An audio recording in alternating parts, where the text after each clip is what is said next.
ಎಲ್ಲರಿಗೂ ನಮಸ್ಕಾರ. ಈ ದಿನ ಒಂದು ಮುಖ್ಯವಾದಂಥ ವಿಚಾರನ ನಿಮ್ಮೊಟ್ಟಿಗೆ ಹಂಚ್ಕೊಳ್ಳೋಣ ಅಂಥೇಳಿ ಈ ವಿಡಿಯೋ ಮಾಡ್ತಾಯಿದ್ದೀನಿ. ಸಾಮಾನ್ಯವಾಗಿ ನಾನು ಯಾವಾಗೂ ಹೇಳ್ತಾ ಇರ್ತೀನಿ, ಎಲ್ರಿಗೂ ಕೂಡ, ಹಿರಿಯರಿರಲಿ ಕಿರಿಯರಿರಲಿ ಎಲ್ರಿಗೂ ಕೂಡ ನಾನು ಹೇಳ್ತಾ ಇರ್ತೀನಿ, ಮಾತು ಆಡಿದ್ರೆ ಹೋಯ್ತು, ಮುತ್ತು ಹೊಡೆದ್ರೆ ಹೋಯ್ತು ಅಲ್ವಾ. ಮಾತೊಂದು ಸತಿ ಆಡಿದ್ಮೇಲೆ ಮುಗಿದೋಯ್ತು.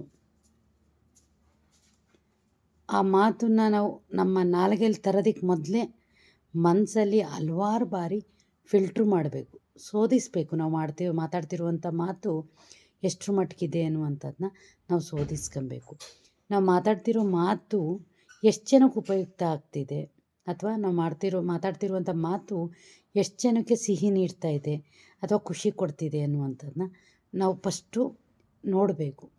ಅದಾದ ನಂತರ ಮತ್ತೊಂದು, ನಾವು ಮಾತಾಡ್ತಿರುವಂಥ ಮಾತುಗಳು ಎಷ್ಟು ಜನದ ಮೇಲೆ ಕೆಟ್ಟ ಪರಿಣಾಮ ಬೀರ್ತೈತೆ, ಅವ್ರ ಮನಸ್ಸಿಗೆ ಎಷ್ಟು ನೋವುಂಟು ಮಾಡ್ತೈತೆ ಅನ್ನುವಂಥದ್ದನ್ನ ನಾವು ಗಮನಿಸಬೇಕು. ಸೊ ಇದನ್ನು ಗಮನಿಸದೆ ನಾವು ಮಾತಾಡ್ತೀವಿ ಅಂದರೆ ಅಂಥ ಮಾತುಗಳಿಗೆ ಯಾವುದೇ ರೀತಿ ಅರ್ಥ ಇರಲ್ಲ. ಯಾವಾಗ್ಲೂ ಮಾತು ಹಿತಮಿತದಲ್ಲಿರಬೇಕು. ಆ ಮಾತು ಒಂದು ಸರಿ ನಮ್ಮ ಬಾಯಿಂದ ನಾಲಿಗೆ ಮೇಲೆ ಬಂದುಬಿಟ್ರೆ ಅದು ಅದ್ರ ಮೌಲ್ಯತೆನ ಕಳ್ಕೊಂಬಿಡುತ್ತೆ. ಸೊ ಅದಕ್ಕೆ ಯಾರಿಗೇ ಆಗಲಿ, ಅವರು ನಮ್ಮ ಶತ್ರುಗಳಾದರೂ ಪರವಾಗಿಲ್ಲ ಅಥವಾ ಹಿತೈಷಿಗಳಾದರೂ ಪರವಾಗಿಲ್ಲ, ನಾವು ಆಡ್ತಿರುವಂಥ ಮಾತು ಯಾರ ಮೇಲೂ ಕೂಡ ದುಷ್ಪರಿಣಾಮನ ಬೀರದೇ ಇರೋ ರೀತಿ ನಾವೆಲ್ಲರೂ ಕೂಡ ನಮ್ಮ ಮಾತಿನ ಬಗ್ಗೆ ನಿಗಾ ವಹಿಸ್ಬೇಕಾಗುತ್ತೆ ಅಥವಾ ಎಚ್ಚರಿಕೆನ ವಹಿಸ್ಬೇಕಾಗುತ್ತೆ. ಎಷ್ಟೊಂದು ಸರಿ ನಾವು ನೋಡ್ತಾ ಇರ್ತೀವಿ, ಮಾಡೋದೆಲ್ಲ ಮಾಡಿಬಿಡ್ತೀವಿ, ಹೇಳೋದೆಲ್ಲ ಹೇಳ್ಬಿಡ್ತೀವಿ, ಹೇಳಾದ್ಮೇಲೆ ಕ್ಷಮೆ ಕೇಳಕ್ಕೆ ಹೋಗ್ತೀವಿ. ಆ ಮಾತು ಎಷ್ಟರ ಮಟ್ಟಕ್ಕೆ ಸರಿ, ನಾವೇ ಆತ್ಮವಿಮರ್ಶೆನ ಮಾಡ್ಕೊಬೇಕು.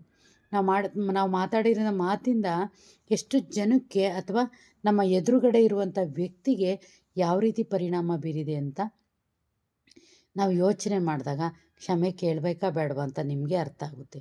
ಎಷ್ಟೊಂದು ಜನ ಮಾತಾಡಬೇಕಿದ್ರೆ ಅದರಲ್ಲಿ ಯಾವುದೇ ಇಡ್ತಾನೆ ಇರಲ್ಲ, ಸುಮ್ಮನೆ ಬಾಯಿಗೆ ಬಂದದನ್ನ ಫಿಲ್ಟ್ರ್ ಇಲ್ಲದಂತೆ ಮಾತಾಡ್ಬಿಡ್ತಾರೆ. ಮಾತಾಡಿ ಆ ಎದುರುಗಡೆ ಇರುವಂಥ ವ್ಯಕ್ತಿಗಾಗುವಂಥ ನೋವು, ಆ ನೋವಿಂದ ಆದಂಥ ಕಣ್ಣೀರು, ಅದಕ್ಕಿಂತ ಪದೇ ಪದೇ ದುಃಖಿಸುವಂಥದ್ದು, ಮಾನಸಿಕ ತೊಳಲಾಟಗಳಿಗೆ ನಾವೇ ಕಾರಣ ಆಗಿಬಿಡ್ತೀವಿ. ಸೊ ದಯವಿಟ್ಟು ನಿಮ್ಮ ಬಾಯಿಂದ ಬರೋದಕ್ಕೆ ಅಥವಾ ನಮ್ಮ ಬಾಯಿಂದ ಒಂದು ಮಾತು ಬರೋದಕ್ಕೆ ಮೊದಲೇ 10 ಬಾರಿ ಮನಸ್ಸಲ್ಲೇ ನಾವೆಲ್ಲರೂ ಕೂಡ ಫಿಲ್ಟ್ರ್ ಮಾಡ್ಕೊಳ್ಳೋಣ. ನಮ್ಮ ಎದುರುಗಡೆ ಇರುವಂಥ ವ್ಯಕ್ತಿಗಳಿಗೆ ಯಾವುದೇ ರೀತಿ ಮನಸ್ಸಿನ ಮೇಲೆ ಪರಿಣಾಮ ಬೀರದೇ ಇರಲಿ.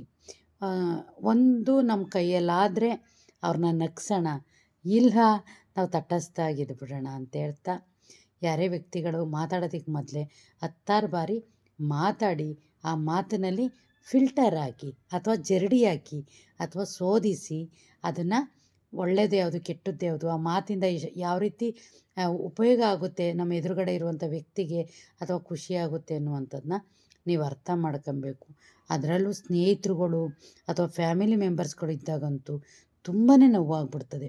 ನಾವು ಮಾಡುವಂಥ ಸಣ್ಣ ಸಣ್ಣ ತಪ್ಪುಗಳು ಎಷ್ಟು ಪರಿಣಾಮ ಬೀರುತ್ತೆ ಅಂದರೆ, ಕೆಲವೊಂದು ಟೈಮ್ ಯಾಕಾರು ಇಂಥ ವ್ಯಕ್ತಿಗಳದ್ದು ನಾವು ಸ್ನೇಹ ಮಾಡಿದ್ವಿ ಅಂತ ಅನಿಸ್ಬಿಡುತ್ತೆ.